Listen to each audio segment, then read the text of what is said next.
तो boron family में बेटा बोरोन एल्यूमिनियम दो ही नाइट्रोजन के साथ रिएक्शन करते हैं और नाइट्राइड बनाते हैं। ग्रेफाइट का स्ट्रक्चर बिल्कुल ग्रेफाइट का स्ट्रक्चर है ना, पाई बॉन्ड होते हैं कार्बन कार्बन में और ऑल्टरनेट हेक्सागोनल रिंग में। इनऑर्गेनिक ग्रेफाइट में बस उन कार्बन लगातार दो कार्बन को उठाकर नाइट्रो तो छह मेंबर के रिंग में तीन बोरोन होंगे ऑल्टरनेट और तीन नाइट्रोजन होंगे। ग्रेफाइट का स्ट्रक्चर इनऑर्गेनिक ग्रेफाइट के स्ट्रक्चर में फर्क क्या है अपियरेंस में, कलर में? बिल्कुल वैसे ही हेक्सागोनल रिंग वाला लेयर्ड स्ट्रक्चर होता है। इनऑर्गेनिक ग्रेफाइट भी लुब्रिकेंट ड्राई लुब्रिकेंट की फॉर्म में यूज होता है। स्लिपरी वाइट सॉलिड होता है जैसे ग्रेफाइट होता है, क्योंकि दो लेयर के बीच में एक लेयर के अंदर तो कोवलेंट बॉन्ड होते हैं हेक्सागोनल रिंग के अंदर, लेकिन दो लेयर जो एक दूसरे के ऊपर स्टैकिंग हो रखी है, एक स्टैकिंग मतलब एक दूसरे के ऊपर रखना, उसके बीच में वैंडरवाल्स फोर्सेस होते हैं और उन्हीं की वजह से स्लिपरी नेचर की होती है, लुब्रिकेटिंग ड्राई लुब्रिकेंट की फॉर्म में ग्रेफाइट और इनऑर्गेनिक ग्रेफाइट दोनों यूज होते हैं। वहां पर कार्बन sp2 थे, बोरोन नाइट्रोजन इनऑर्गेनिक ग्रेफाइट में sp2 हो जाएंगे। स्लिपरी वाइट सॉलिड होता है, बस फर्क क्या है कलर का? ग्रेफाइट तो ग्रे कलर का होता है, डार्क कलर का होता है, लेकिन ये वाइट कलर का होता है इनऑर्गेनिक ग्रेफाइट। ग्रेफाइट और इनऑर्गेनिक ग्रेफाइट में फर्क क्या है कि वाइट कलर का होता है। स्लिपरी वाइट सॉलिड होता है इनऑर्गेनिक ग्रेफाइट।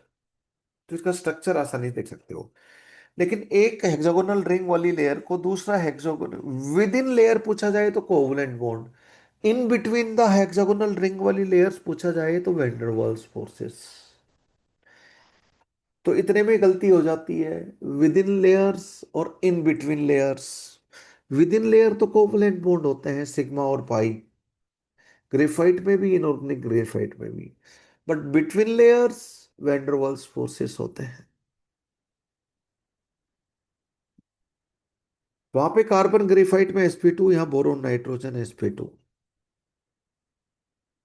स्लिपरी वाइट, ये वाइट कलर का होता है इनऑर्गेनिक ग्रेफाइट, और वो बाकी आइसो इलेक्ट्रॉनिक तो होते ही होते हैं, मैंने बताया।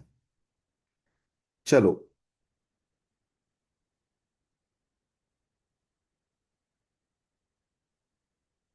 अब देखो बच्चों, बोरोन और aluminium, gallium, indium, thallium ammonia के साथ रिएक्शन करवाएं। अमोनिया के साथ रिएक्शन करवाएं तो बेटा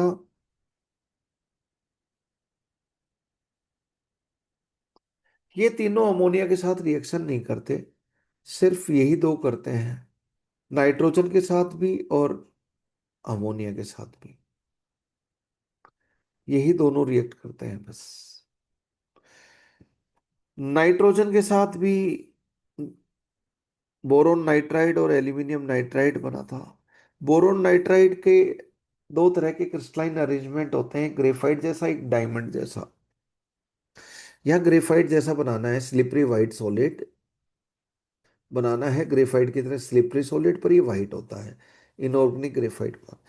यहाँ पे हाइड्रोजन है तो यहाँ पर बस क्या निकलेगा? हाइड्रोजन गैस और रेडॉन निकलेगी। ये भी नॉर्मल टेम्परेचर पर अमोनिया के साथ ऑब्वियसली रिएक्शन नहीं करती। नाइट्रोजन के साथ बहुत ज़्यादा हीटिंग करनी पड़ती है, अमोनिया के साथ कम करनी पड़ती है, पर दोनों के साथ ही ये slippery white solid inorganic graphite ही बनता है। इतना ही फर्क है। नाइट्रोजन के साथ वैसे ये जब रिएक्शन थी तो बोरोन एल्यूमिनियम रिएक्ट किए थे, नाइट्राइड ही बना था, बट H2 गैस नहीं बनी थी, अमोनिया के साथ H2 गैस बन गई, इतना ही फर्क है। एक्चुअली BnX लिख देते हैं, क्योंकि बी एन बहुत बार रिपीट हो रहे हैं हेक्सागोनल रिंग की फॉर्म में, तो BnX भी लिख देते हैं इनऑर्गेनिक ग्रेफाइट को।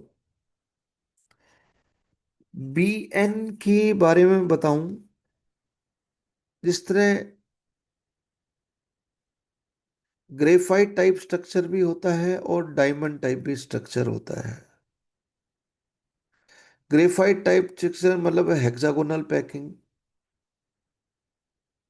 हेक्सागोनल क्लोज पैकिंग होता है, HCP बोल देते हैं। और डायमंड, जैसे कार्बन का ग्रेफाइट डायमंड दो क्रिस्टलाइन फॉर्म में, इनऑर्गेनिक ग्रेफाइट इसे बोलते हैं, जो हेक्सागोनल। दूसरा क्यूबिक पैकिंग में होता है, ग्रेफाइट का क्यूबिक पैकिंग होता है, ये इसको इनऑर्गेनिक ग्रेफाइट बोलते हैं।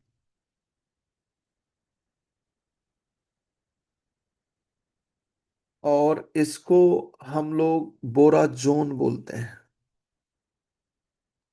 क्यूबिक डायमंड टाइप के स्ट्रक्चर में है तो क्यूबिक डायमंड टाइप के स्ट्रक्चर में, क्यूबिक स्ट्रक्चर में होता है तो बोराजोन बोलते हैं।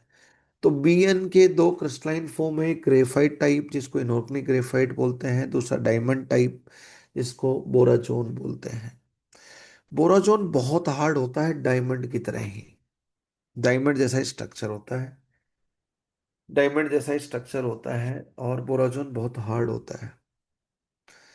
इनऑर्गेनिक ग्रेफाइट को बोराजोन में कन्वर्ट कर सकते हैं हाई प्रेशर और हाई टेम्परेचर लगाकर।